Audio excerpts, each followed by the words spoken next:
Qui ne connaît pas l'histoire d'Albert? Tu la connais? Si tu ne la connais pas, je vais te la raconter. Albert est un homme français d'une cinquantaine d'années et un jour, quelqu'un lui a payé un voyage en Bosnie-Herzégovine. Ce voyage en Bosnie-Herzégovine, en fait, le plan du donateur était de le faire aller à Medjugorje. Mais il ne le savait pas. Alors je vois Albert débouler ici, moi j'y étais moi-même à Medjugorje, et il me dit, ma sœur, je ne comprends pas, je pensais faire un voyage touristique, voir un peu la nature, la mer, les montagnes, tout ça, les sites, et je me retrouve avec un groupe de gens qui prient, qui disent le chapelet, qui vont à la messe. Puis moi, le bon Dieu, je vous dis tout de suite, c'est pas mon truc. Hein. J'ai été baptisée, tout ça étant petit, mais c'est quand même pas mon truc. Voilà. Alors, qu'est-ce qu'il veut que je fasse? Parce que là, on est collé ici pour 5 jours, ça va faire lourd quand même. Alors, je lui dis, écoute Albert, tu n'as qu'à suivre le groupe dans ce qu'il fait. Si ça ne te fait pas de bien, d'une moins, ça ne te fera pas de mal. Et puis c'est un homme simple, il a accepté le challenge, le deal.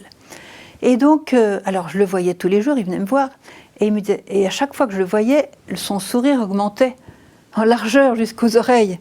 Et je voyais, il découvrait son Dieu, il découvrait sa mère du ciel, il découvrait la foi, il découvrait les beautés de la foi chrétienne, il était émerveillé. Et puis il discutait, il voyait les témoignages avec les gens, il était émerveillé. Mais voilà que le dernier jour, il participe à une conférence que je donne pour les pèlerins, où j'expliquais un peu la famille, comment à la Sainte-Vierge voit la famille. Et à la fin de cette conférence, alors qu'il était si joyeux, si heureux, si transformé, je vois mon Albert, une tête de 6 pieds de long, tout triste. Et je vais le voir en disant, mais qu'est-ce qui se passe Albert? Qu'est-ce que tu as pour être si triste? Alors il me dit, ma sœur Emmanuelle, ce matin je me suis levée très gai, très content, j'ai même fait un pacte avec la Sainte Vierge, je lui ai dit, écoute maintenant, dorénavant, eh bien je ferai tout ce que tu dis. Je prendrai chacun de tes messages et je ferai de mon mieux pour le vivre à fond, à fond, à fond.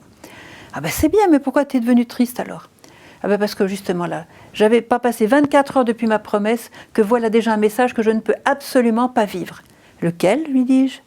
Ah ben c'est celui de la famille, là, quand tu as dit chers enfants, de la part de la Sainte Vierge, chers enfants, je vous invite à prier chaque jour en famille. Parce que alors moi, faut pas y compter. Hein. Si tu connaissais ma femme, tu comprendrais. Avec elle, c'est l'horreur. Je peux même pas lui dire passe-moi le sel sans que tout de suite elle m'agresse. Je peux même pas dire chose les plus simple sans tout de suite que ça fasse la crise. Non, non, ça va prier avec elle, c'est exclu, complètement exclu. Et ça m'embête parce que la Sainte Vierge le demande. Alors je lui dis, bah alors Albert, je pense que la Sainte Vierge a dû se tromper. Elle a dû dire, en fait, voilà, je vous demande à tous de prier ensemble chaque jour, sauf Albert qui est dans une situation impossible. Alors il a souri un peu jaune, et je lui ai dit, écoute Albert, je crois que j'ai ta solution. Et je me suis souvenue d'une apparition sur la montagne du Križevac, où la Sainte Vierge avait donné un beau message. Chers enfants, donnez-moi vos problèmes, donnez-moi vos inquiétudes, et alors vous aurez cœur libre pour la prière. Et alors, priez pour mes intentions. Tu vois, c'est une sorte de troc qu'on fait avec la Sainte Vierge. Tu lui repasses tes problèmes, tes inquiétudes, tes blocages, tes obstacles, tout ça. Elle s'en occupe. Et crois-moi, elle s'en occupe très bien. Pendant ce temps-là, toi, avec un cœur libre, eh bien, tu pries à ses intentions, la paix dans les cœurs, dans les familles. Tu pries pour les incroyants, ceux qui ne connaissent pas encore l'amour de Dieu. Tu pries pour les âmes du purgatoire, pour la conversion des pécheurs, pour que ces plans se réalisent, etc. Voilà. Tu pries pour toutes ces intentions-là. Et tu la laisses faire et tu verras ce que tu verras. Ah, c'est bien, me dit-il, ça c'est une bonne idée. Je lui dis, alors tu rentres chez toi, tu vas pas bassiner ta femme avec tes trucs-là, tu la laisses tranquille, tu te prends un petit coin tranquille chez toi et tu te mets à prier aux intentions de la Sainte Vierge tout en lui ayant remis les tiennes. Super, me dit-il, je vais faire ça, je crois vraiment que ça va marcher. Il s'en va, puis il revient une seconde après et me dit, oui mais sœur Emmanuelle ici, c'est sûr, on est soutenu, il y a une belle prière de la paroisse, il y a la messe quotidienne, il y a les voyants, ils nous racontent les choses de la Sainte Vierge, il y a les montagnes, on peut aller prier, se recueillir, l'adoration, tout ça. C'est vraiment super, on est tenu vraiment par la grâce, la paix qui vient du ciel ici. Mais dans mon bled, alors là, c'est le désert complet, il n'y aura personne pour me soutenir, hein, ça va faire long. Mon rêve, ça serait de revenir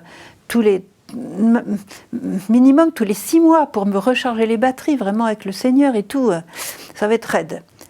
Alors le problème, me dit-il, c'est qu'on n'a pas l'argent, hein, on est déjà endetté, tout ça, ça va pas. Donc je vais pas pouvoir revenir avant au moins 3 ans, au moins ça va faire longuet. Hein. Bon, enfin.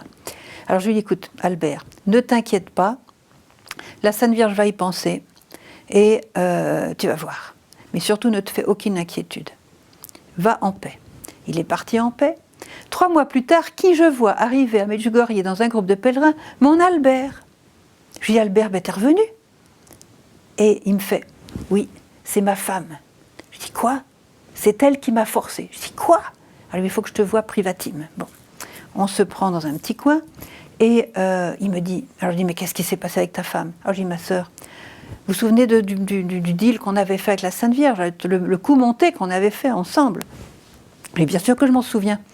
Alors, il me dit, voilà ce que j'ai fait. Je suis rentrée à la maison, je n'ai pas bassiné ma femme, je lui ai presque rien dit.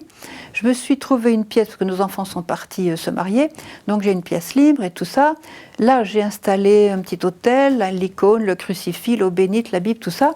Et tous les jours, j'ai commencé à prier. Le premier jour, j'ai été claire avec la Sainte Vierge. Je lui ai dit, maintenant, on va faire le troc. Je te confie, plutôt, je te donne, je te remets ma femme. C'est que mon problème numéro 1, c'est ma femme. Donc, je te confie ma femme, occupe-toi bien d'elle et je te souhaite bien du plaisir. Hein. Pendant ce temps-là, pendant que tu t'occupes de mon problème, moi, je m'occupe de prier à tes intentions.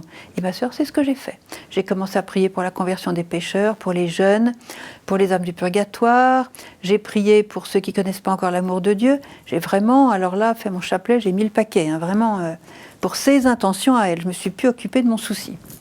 Bon, j'ai fait ça pendant plusieurs jours. Au bout de 2-3 semaines, voilà que ma femme déboule dans la pièce où je priais. Et elle me dit, Albert, qu'est-ce que tu fais là? Maintenant, je vois que tu t'isoles régulièrement. Ça va pas la tête, qu'est-ce que tu fais là? Ma femme, je prie. Je lui dis, tu pries. Mais qu'est-ce que c'est que la prière? Qu'est-ce que c'est que cette nouvelle mode maintenant? À ma femme, moi, je ne peux pas te dire ce que c'est que la prière, tu vois, parce que je ne suis pas prête. Donc, t'as qu'à t'asseoir et puis tu écouteras mes prières. Comme ça, tu comprendras ce que c'est que la prière. Et bien, elle l'a fait. Elle s'est assise.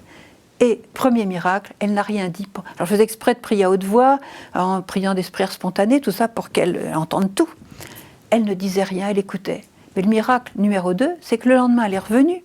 Puis le surlendemain, elle est revenue. Alors de temps en temps, elle ne venait pas, mais presque tous les jours, elle est revenue comme ça pendant presque 2 semaines.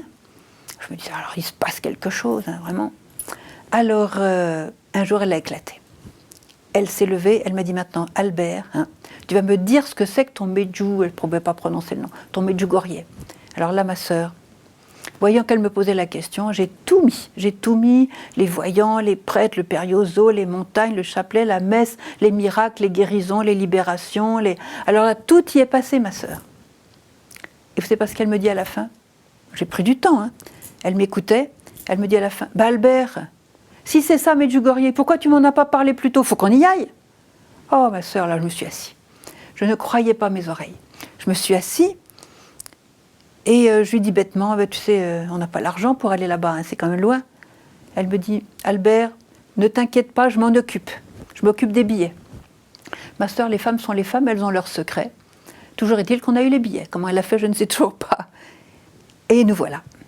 Alors, je dis, ma sœur, c'est un miracle, c'est vraiment... Alors, il pleurait de joie tout en me racontant. Alors moi, évidemment, émotive comme je suis me suis mise à pleurer aussi. Il aurait fallu les voir tous les deux. On était tous les deux là à pleurer de joie, évidemment, de reconnaissance. Et puis à la fin, il me dit, ma sœur, j'ai quand même encore maintenant un nouveau problème. Je dis, qu'est-ce que c'est?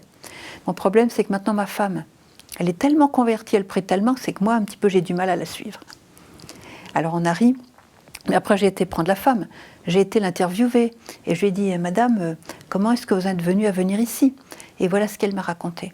Elle m'a dit, vous savez, ma sœur, quand j'étais petite, moi, je priais avec ma grand-mère et avec ma mère. On priait tous les jours pour les âmes du purgatoire. Alors, quand je suis arrivée dans la pièce pour écouter les sornettes d'Albert et tout ça, voir un petit peu ce qu'il avait dans la tête, j'étais quand même assez négative par rapport à cette expérience. Et qu'est-ce que j'entends? Mon Albert qui se met à prier le chapelet pour les âmes du purgatoire. Et là, d'un seul coup, toute la paix que j'avais dans mon enfance m'est revenue dans le cœur. Alors, j'en croyais pas mes oreilles, j'en croyais pas même mon cœur. Toute cette paix, toute cette joie, toute cette libération est revenue dans mon cœur. C'est comme si je revenais de quand j'étais petite. Alors là, j'écoutais, puis j'en avais jamais assez, je revenais, j'en avais jamais assez de ces prières. Puis je n'osais pas trop lui dire parce que je me sentais morveuse avec tout ce que je lui avais balancé. Donc, puis à la fin, j'ai craqué, je lui ai dit, allez, il faut qu'on y aille, quoi. C'est comme ça que c'est venu. Voilà l'histoire d'Albert. Alors, si je vous raconte cette histoire, c'est parce que tous, on a un obstacle. pour ne pas prier en famille. Alors je vous raconte cette histoire parce que le troc, ça marche pour tout le monde. Vous donnez votre problème, vous donnez votre obstacle à la Sainte Vierge et vous allez voir, ça va marcher. Elle s'en occupe très très bien de nos problèmes si on les lui donne vraiment et si on apprend à cœur d'avoir le cœur libre pour la prière et de prier à ses intentions. On travaille pour elle pendant qu'elle travaille pour nous. Et je vais vous dire une chose, ça marche. Que Dieu vous bénisse. Vierge Marie, maintenant, nous nous tournons ensemble vers toi. Nous connaissons ton cœur qui n'est que amour, tendresse, paix, joie. Et avec grand bonheur, nous nous tournons vers toi pour te bénir, te remercier d'être notre mère et de donner ces messages qui nous changent la vie. Aussi, maintenant, Vierge Marie, nous te donnons tous nos problèmes, tous les conflits, toutes les amertumes, toutes les déceptions, toutes les choses douloureuses de notre famille. Nous te demandons de t'occuper de ces conflits, de ces problèmes, de ces sentiments négatifs qui rôdent dans la famille et qui rendent notre maison lourde. Viens vraiment habiter notre maison, nous te remettons tout et nous savons que tu vas t'en occuper, nous te remercions et nous voulons vraiment te regarder et deviner ton cœur. Qu'est-ce que tu attends de nous? Et nous voulons aussi commencer à prier en famille parce que nous savons qu'avec toi, tout sera possible. Comme Jésus l'a dit lui-même, par l'ange qui t'a visité à l'Annonciation, rien n'est impossible à Dieu.